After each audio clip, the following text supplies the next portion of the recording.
Last ওভারের thriller situation থেকে match জেতার মজাটা কিন্তু সত্যি অনেকটাই আলাদা, তাই না? हाय हाय इतना सुकून। আজ আমরা কথা বলবো ইন্ডিয়া এবং ইংল্যান্ডের সেকেন্ড টি20 ম্যাচের কয়েকটা মিম নিয়ে এবং কিছু মোমেন্ট নিয়ে। তো চলো শুরু করা যাক। चलो भाई।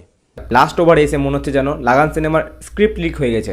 हमने सुना है जगीरा को पकड़ने में कुछ फौजियों ने आपकी मदद की। कौन बोला है? कौन बोला है? তিলক বর্মা রেসপেক্ট। हाथ जोड़ के आपसे गुजारिश करता हूँ, मेरे बेटे का फ्यूचर बर्बाद मत कीजिए। এই ম্যাচে ভারতের টপ অর্ডার মিডল অর্ডার সম্পূর্ণভাবে কোলাপস হয়ে যাওয়ার পরেও লাস্ট ওভারে এসে ম্যাচ যখন জিতলাম, ভাই মোমেন্ট কিন্তু আলাদাই ছিল। समझ रहे हो? समझ रहे हो आप? পুরোপুরিভাবে মনে হচ্ছিল যেন one man army show.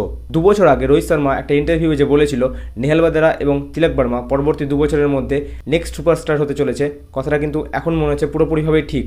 MI franchise সত্যিই কিন্তু সুপারস্টার তৈরি করে, যার প্রমাণ আমরা আগেও পেয়েছি বুমরা, হার্দিক পান্ডিয়া, রোহিত শর্মা এবং এখনও দেখছি নেহাল বাদেরা, তিলক বর্মা এবং পরবর্তীতেও হয়তো দেখবো আরও অনেকজনকে। টি20 ক্রিকেট থেকে অবসর নেওয়ার পর মনে হয়েছিল ভারতীয় স্কোয়াডে বিরাট কোহলি এবং রোহিত শর্মার রিপ্লেসমেন্ট হয়তো পাওয়া যাবে না, কিন্তু এখন তিলক বর্মার কারেন্ট ফর্ম দেখে ফার্স্ট ডাউনে এসে সে যেভাবে ব্যাট করছে এবং ইনিংসটাকে অ্যাঙ্কারিং করে নিয়ে যাচ্ছে এবং শেষের দিকে অ্যাটাক করে খেলছে, তা দেখে মনে হচ্ছে হয়তো আমরা ভারতীয়রা বিরাট কোহলির রিপ্লেসমেন্ট পেয়ে গেছি।